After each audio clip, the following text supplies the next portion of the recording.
My mother put a garbage bag on my bed, with my sketchbook inside it. The one I had been drawing wedding dresses in since I was 13. She said, "This is what your dreams are worth." I took the sketchbook, $230, and I left that night. 10 years later, my security called. My mother was in the lobby. She said it was an emergency. My name is Brynn. I grew up in a house where success had one definition, and my mother Lenore wrote it. Degrees. Titles. Careers with offices and business cards. She measured people by what they could present at a dinner table, and if your answer did not come with a salary attached, she stopped listening before you finished the sentence. There was an old sewing box in the back of her closet that she never opened and never threw away. I found it once as a child. She took it from my hands without a word and put it back on the shelf. I never understood why she kept something she refused to touch. My older sister Marlo was the finished product. Pre-law, dean's list, internships that turned into offers before she graduated.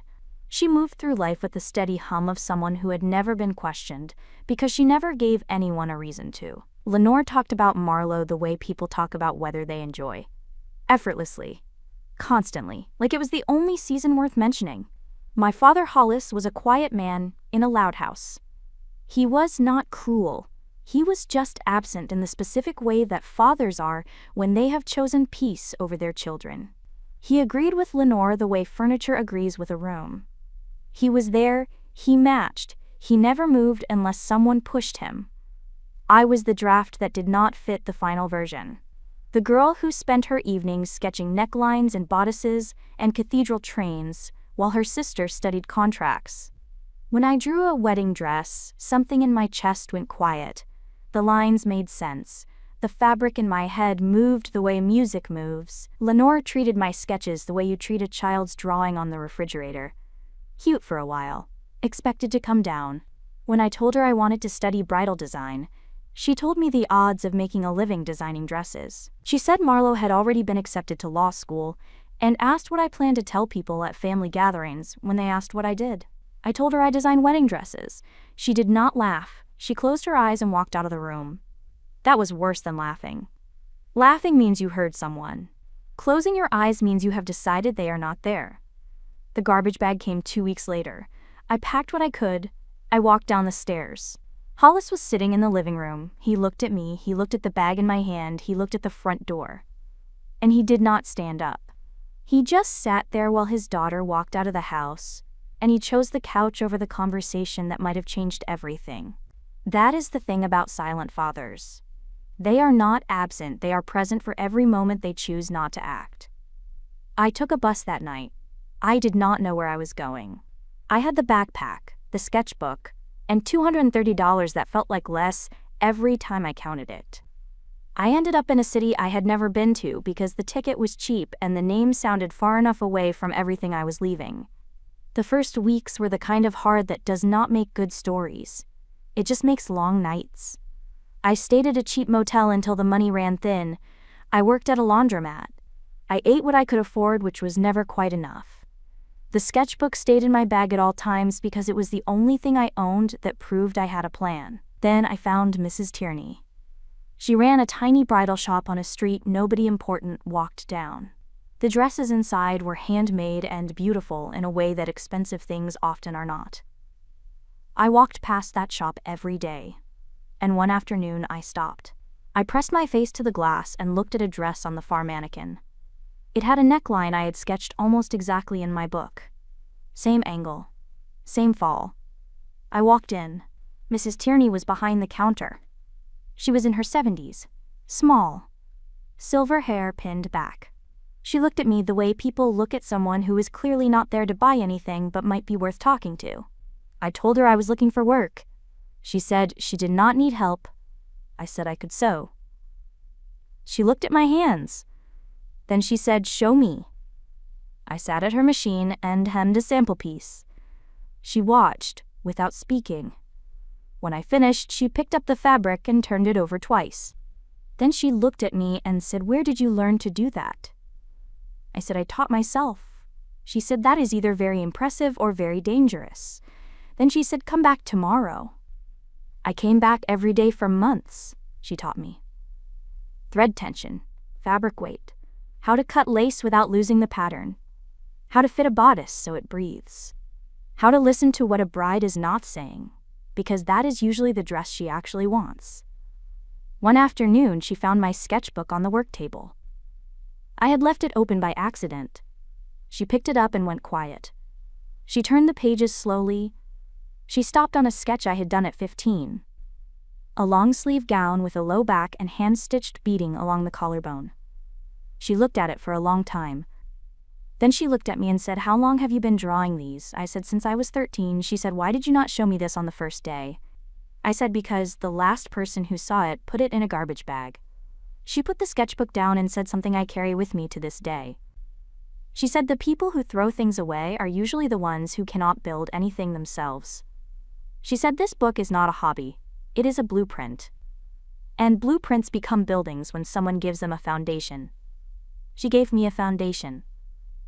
Over the next few years, Mrs. Tierney taught me the business, the pricing, the client relationships, the long patience of building something by hand, in a world that wants everything fast. Her health started to change after a while. One evening, she sat me down and told me she wanted me to take over the shop. Not buy it, take it. She said the dresses in my sketchbook deserved a room with their name on the door. I took over the following spring. I kept her name on the window for the first year, then I added mine underneath.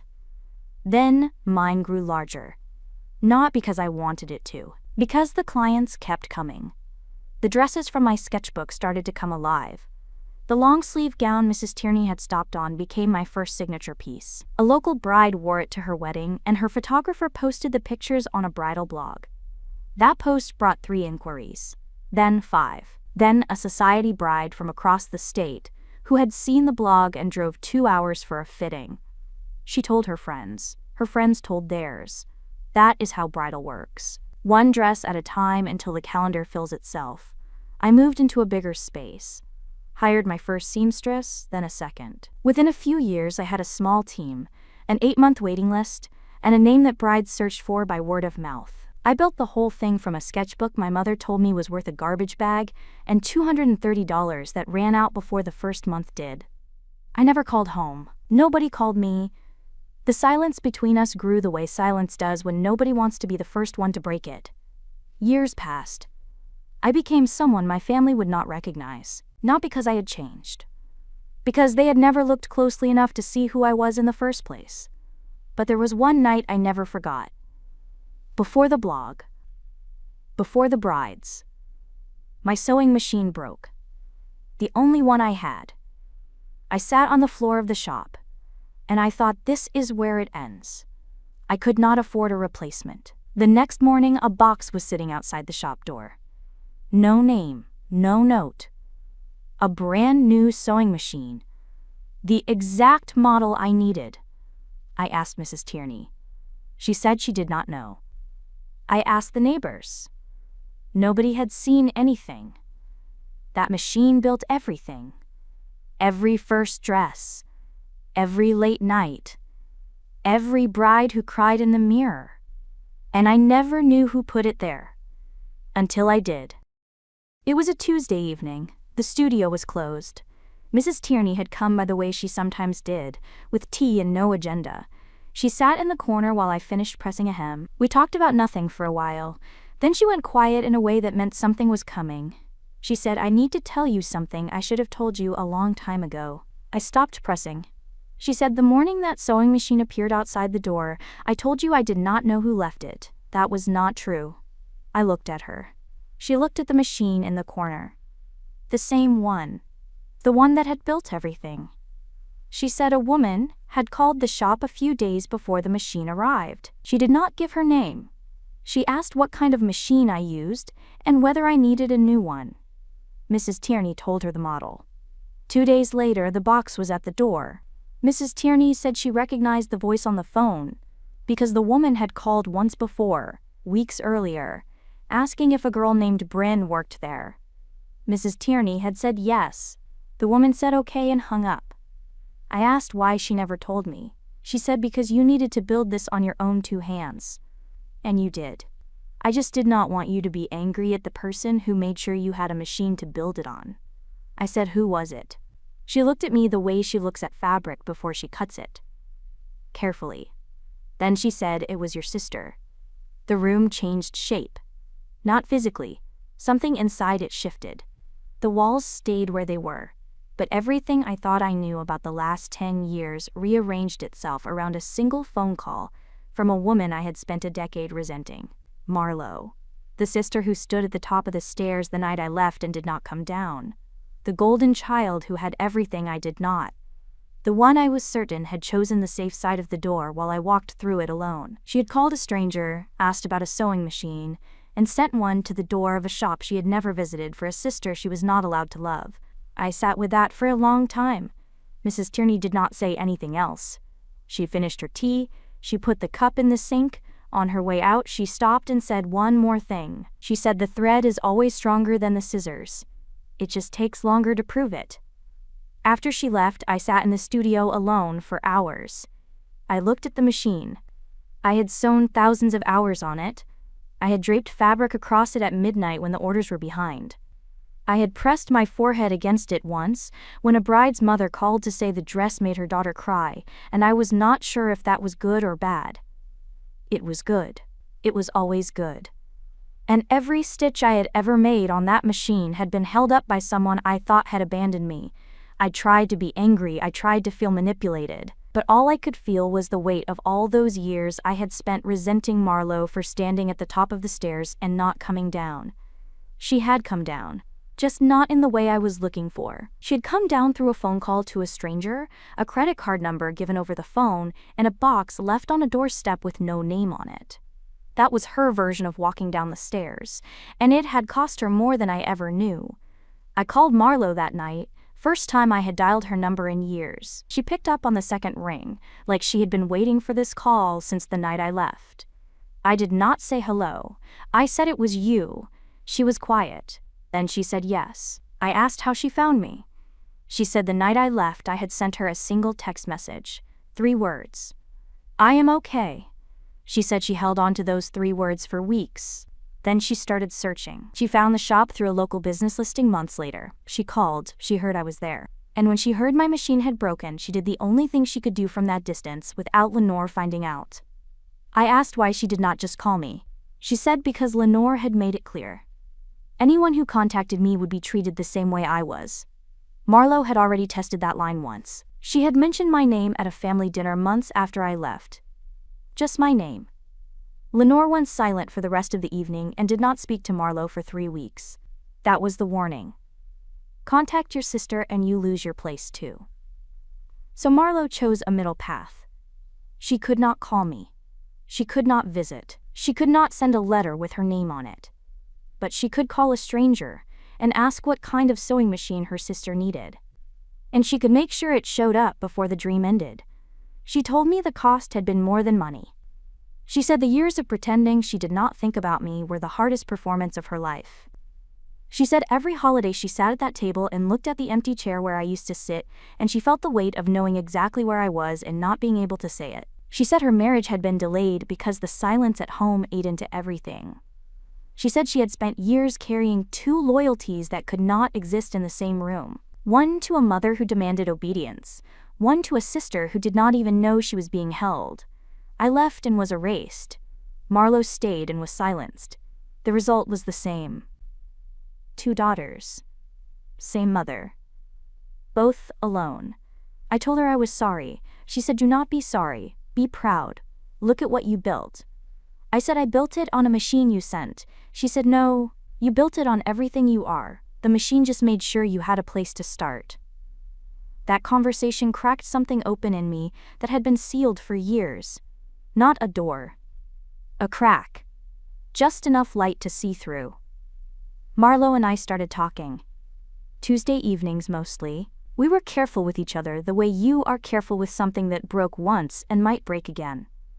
We did not talk about Lenore. We talked about fabric and cases and weather and the ordinary things sisters are supposed to share.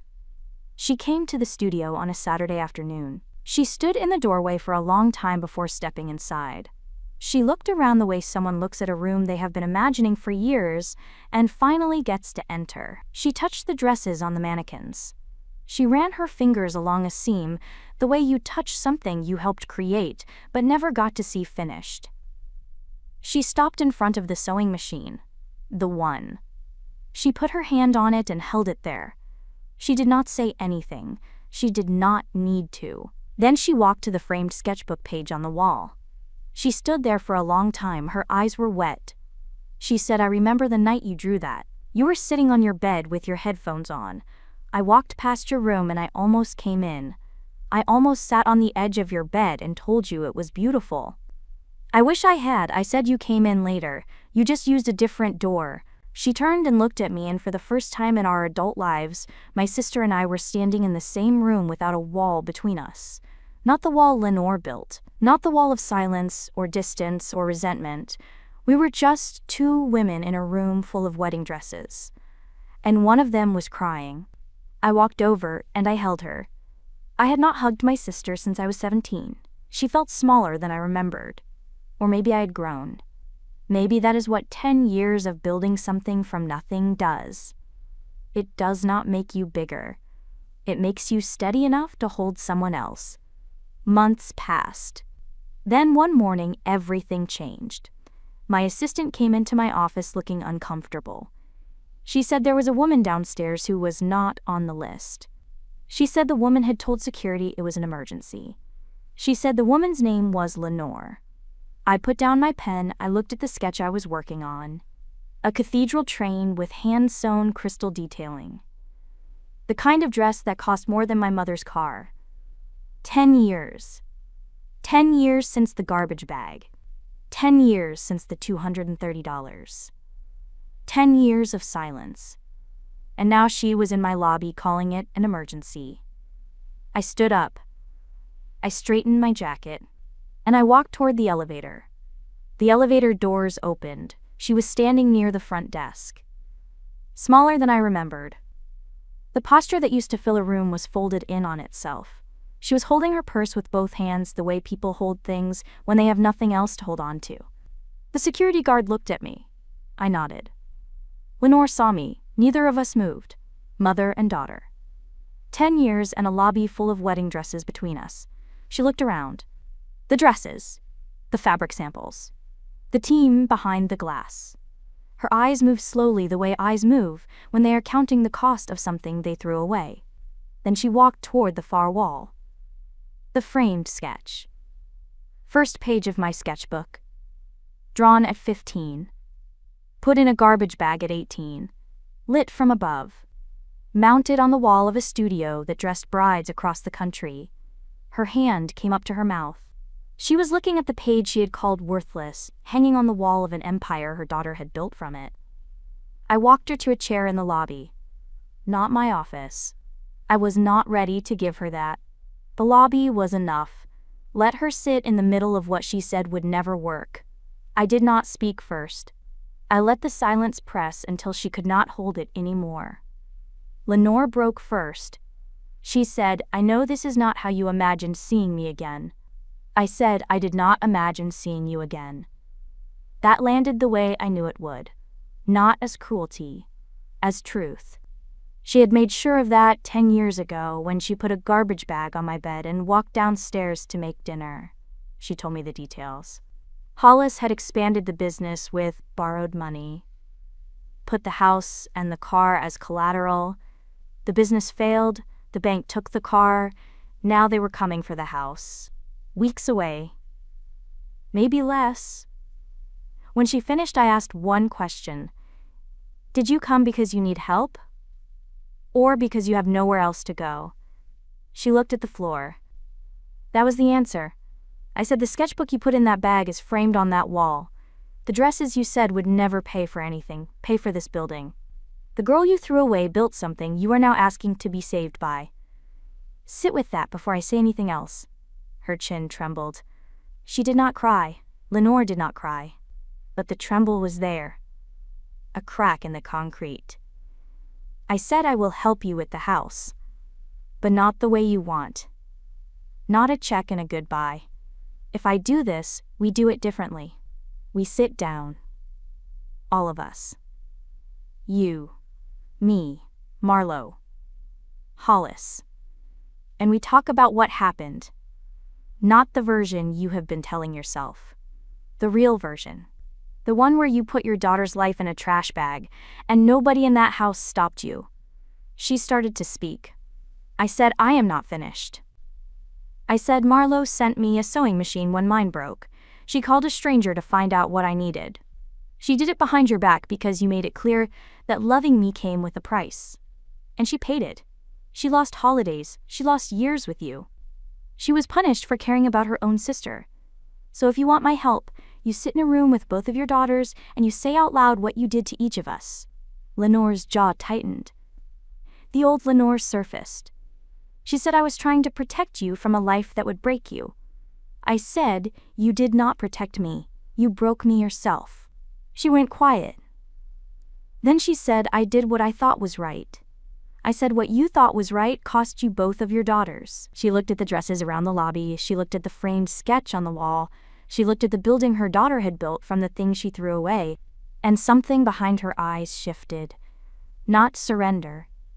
Exhaustion.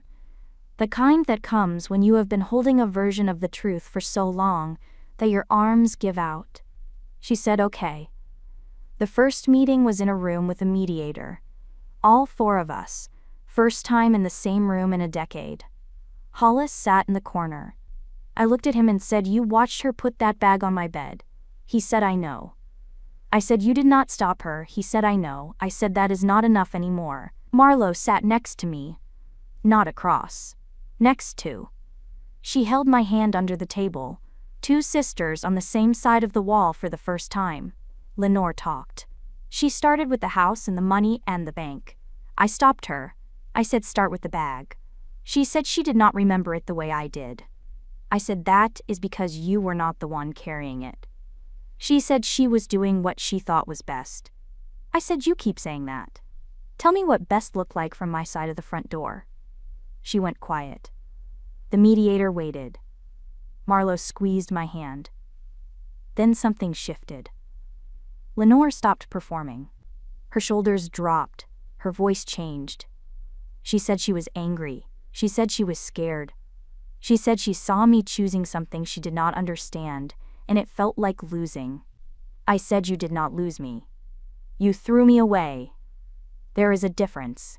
She flinched. Then she said something I was not expecting. She said when she was young she had wanted to design clothes. She had sketches, she had ideas. Her own mother told her it was foolish, and made her study accounting. She said she spent years in a job she did not love, doing work she did not care about. And when she saw me drawing dresses in my room, she did not see talent.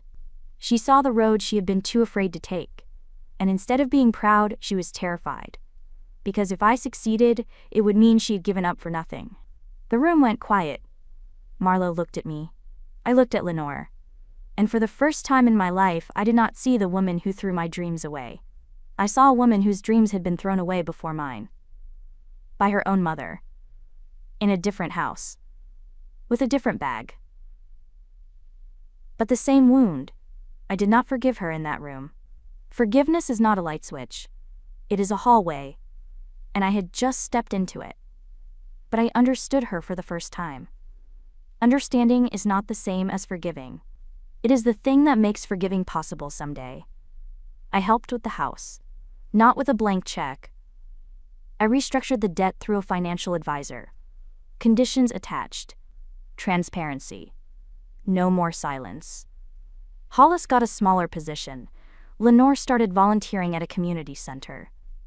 She told me once she had been helping a young woman who wanted to be a hairdresser, but whose family wanted her to be a nurse. She told the girl to do what she loved. I asked if she meant it. She said she was trying to. Marlo and I kept building. The Tuesday calls became weekend visits. She came to the studio and helped me pick fabrics. She had no eye for design, but she held the measuring tape like someone who was used to holding things together. I took a photograph of the sewing machine the day Mrs. Tierney told me the truth. I framed it and hung it next to the sketchbook page on the wall. 2 frames. One from the person who threw me away. One from the person who made sure I had something to build on. Mrs. Tierney came to the studio last month. She does not sew anymore, but she still checks the seams. She held a dress I had just finished and turned it over twice. Then she said, "This is your best one yet." I said, "I say that about every dress." She said, "That is the point." I still design wedding dresses. I still open that sketchbook and look at the first page before every collection. The page my mother put in a garbage bag. The page that became my most requested design. Every bride who wears that dress carries a piece of a girl who left home with $230 and a dream her mother said was worthless. The dreams were not worthless. The bag was. If someone in your life ever threw away the thing you loved most, if they told you it was a waste and you should do something real, I want you to hear this. Keep the sketchbook, whatever yours is. The recipe, the business plan, the song, the draft. Keep it. Pull it out of the bag if you have to. Because the people who throw things away do not get to decide what those things become. And one more thing. Is there a Marlowe in your life? Someone who kept you going when nobody was watching? They carried you. Let them know you know. Before I go, tell me where you are watching from and what time it is for you right now. I love seeing how far these stories travel. If this story stayed with you, hit that like button and subscribe. I will see you in the next one. Take care of yourselves.